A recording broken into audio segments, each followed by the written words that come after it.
Fraud is no longer just a risk for auto dealers, it has become part of everyday operations. Experian Automotive's Fraud Protect solution helps you catch income, identity, and trade-in fraud in real time without slowing down the sale. Stop fraud.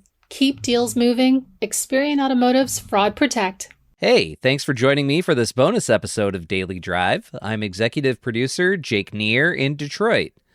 On Wednesday's show, I talked with our own Jack Walsworth about Mercedes-AMG's first all-electric performance car, the GT four-door coupe.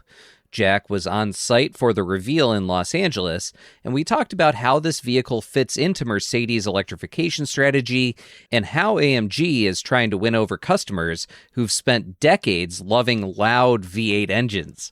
Today, we're sharing the rest of that conversation. Jack walks me through the elaborate sound engineering that went into the vehicle and describes the reveal event itself, which took over a downtown LA bridge and featured A-list celebrities and a Blink-182 concert. Here's that conversation.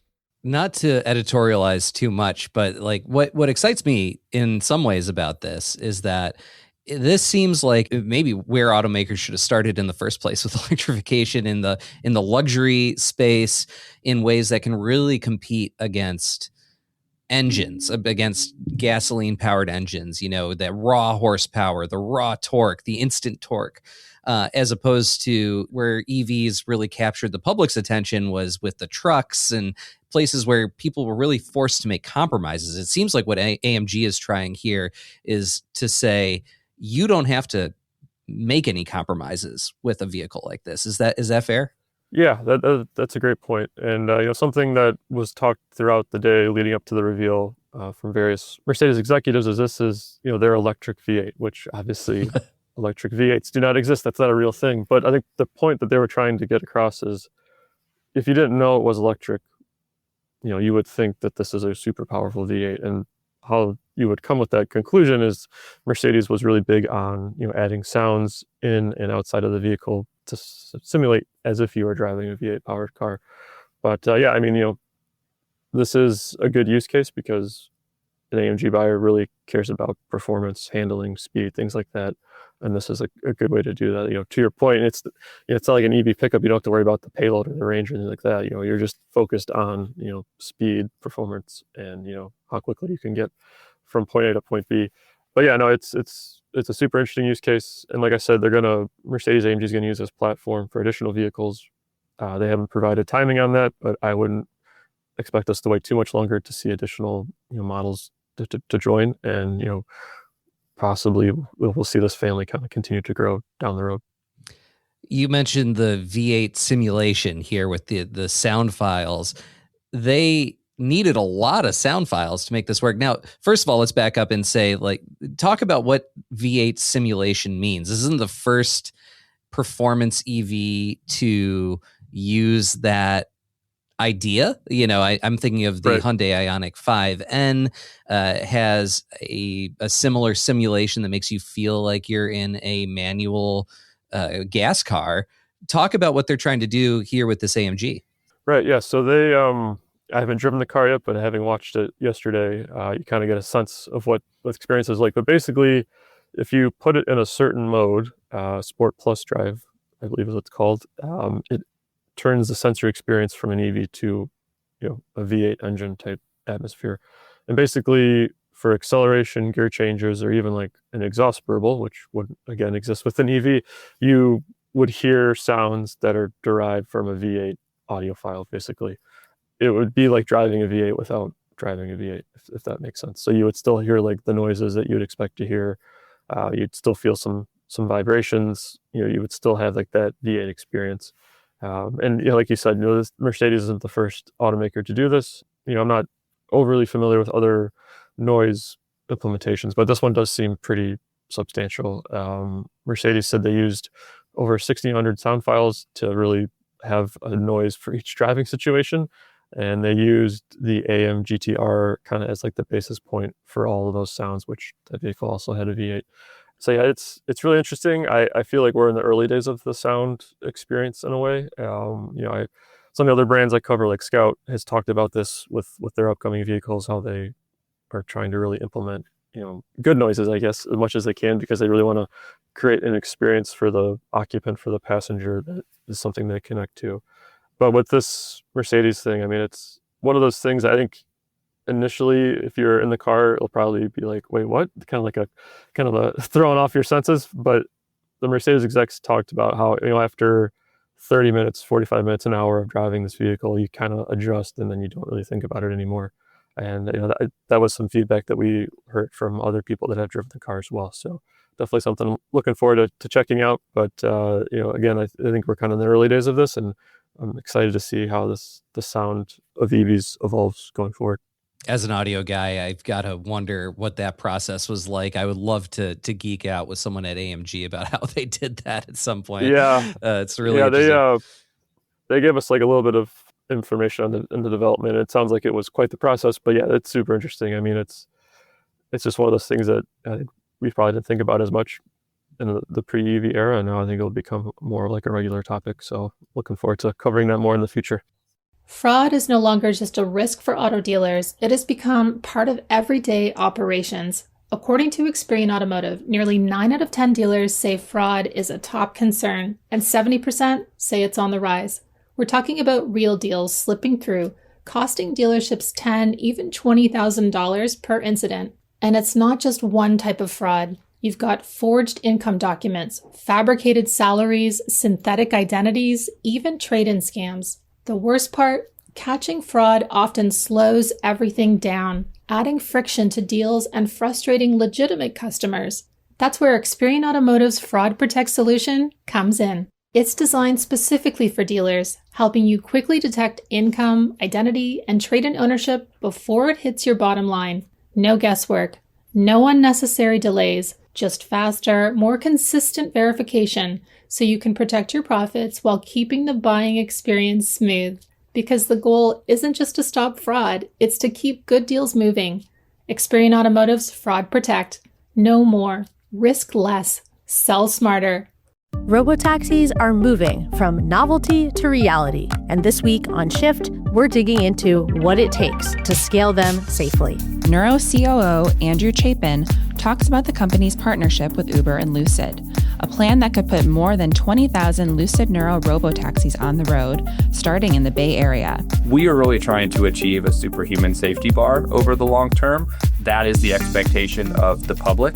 Chapin also explains why he doesn't buy the idea that there will be a huge number of commoditized autonomous vehicle providers, and where he sees Neuro taking the biggest risks in making robotaxis truly ubiquitous. Join us for Shift, available this Sunday wherever you get your podcasts. I've got to ask you about the event itself, because that's a story in its own. That this was a big event when they showed this off. Tell us about it. Yeah, so Mercedes has really, the last year or two, really used these big single events to unveil cars. They've been doing events recently in China, Germany, South Korea. So they picked LA for this car. And I've been going to a lot of auto shows and events in my career here at Automotive News. There's always some more unique ones than others, but this one is definitely up there for me. They took 6th Avenue Bridge in downtown LA, had it shut off to traffic. I'm not sure when they started like the prep process. I'm guessing it was at least a couple days, and basically took over bridge, and it's the one that goes right over the LA River. It's kind of an iconic shot of like the downtown area. And basically Mercedes' plan was to make it the Autobahn. So obviously we don't have the Autobahn here in the US. For us gearheads, that's kind of a bummer, given you can't just go flat out.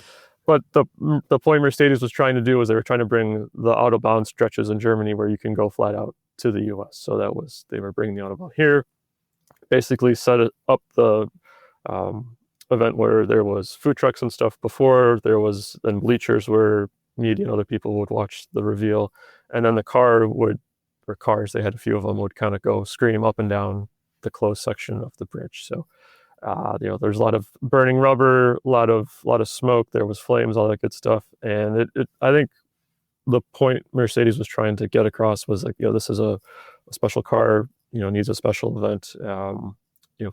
Mercedes said about 30% of all AMG vehicles globally are sold in the US.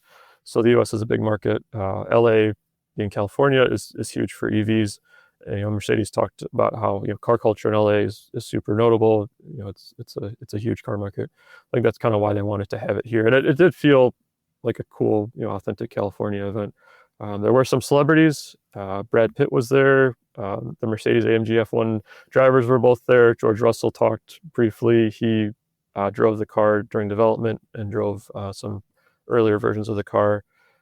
They had Blink 182 play after the vehicle was shown, so there was a concert after it. So I didn't expect work to send me to my first Blink 182 concert, but that's how it worked out last night. But no, it was it seemed like Mercedes really wanted to make this a big reveal and a big event, and a lot of their executives were there. A lot of execs spoke. They all seemed super jazzed about the car, and they seem really excited about the future of these AMG EVs. I think this model in particular, in terms of volume, will probably be pretty small. It's not a crossover, it's not an SUV. It's just they call it a four-door coupe. Most people probably think sedan, but Mercedes did say they've got a crossover and coupe crossover EV coming. So I think they have a lot of hope, a lot of plans for this line of vehicles, and I think they definitely wanted to use a big event like this to kind of get the word out. So yeah, I don't think I've reported a news story from a bridge before, so that was kind of fun.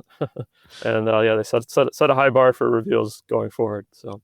You're making me a jealous elder millennial here, Jack. Yes, big Blink 182 fan. So that's so cool. Yep. It makes me wonder. Obviously, I don't think every automaker is willing to put that much money into a car reveal, but I have to think about how auto shows have sort of dwindled in recent years, especially since COVID. Is this a way for automakers to start capturing that energy and also avoid auto shows where maybe attention is divided among journalists and people who are attending, and really make a huge event out of these reveals again? I mean, could this be a template? Yeah, I think so. I mean, to your point, a couple of Mercedes execs did kind of joke about, this did cost them a lot of money. They didn't give us a figure. I can only imagine it was high, but I mean, you had a ton of media's undivided attention. They also there was some content creators and influencers, which obviously have a huge reach as well. They were all there, and it kind of had like a party atmosphere for that crowd. And I think I would be curious down the a month from now, like what the metrics were that Mercedes got from this, but it does seem like a way to really have everyone's attention on the car, on the execs talking about it, things like that. This one's definitely unique because they took over a public road. It doesn't happen a lot of times. There might be an offsite event or there might be a media event, but maybe it's in a studio or it's in a warehouse, or it's it's tucked away somewhere, not in so much like the public realm. But this one was I mean, I probably wouldn't be feeling so great if I lived in LA, or maybe I'm sure some locals were probably annoyed that they had a detour, but it definitely was interesting in that they really made it a can't miss thing. And yeah, I mean, not every automaker is going to do this for every model, but I think this could be a little template of sorts to really launch a car to have everyone's attention in this kind of unique way. So we'll see. I mean, it does seem like we're seeing more of these one-off events where an automaker will roll out a car or roll out something, and maybe we'll see more of these tied around the time of auto shows. I wouldn't be shocked if we saw something like this, during, or like a week before an auto show, or maybe during an auto show week for media, for content creators, things like that. So we'll see. But yeah, I mean, it definitely was an interesting event, and I think we could see more of them going forward. But probably not Blink 182 every time. That might have been a one-time deal. Sorry, Jake. Yeah, well, I guess I'll have to buy a ticket like a normal fan sometime next time they're coming around. Jack Walsworth covers Mercedes and other automakers for us at Automotive News. Jack, really glad that you had a chance to check it out, and thanks for your insights. Yep, anytime. Thanks, Jake. That was our own Jack Walsworth, who covers Mercedes and Volkswagen Group for us at Automotive News. You can read Jack's full story about the Mercedes-AMG GT 4-door coupe at autonews.com. We're off on Monday for the Memorial Day holiday here in the U.S. We'll be back on Tuesday with a brand new full episode of the show.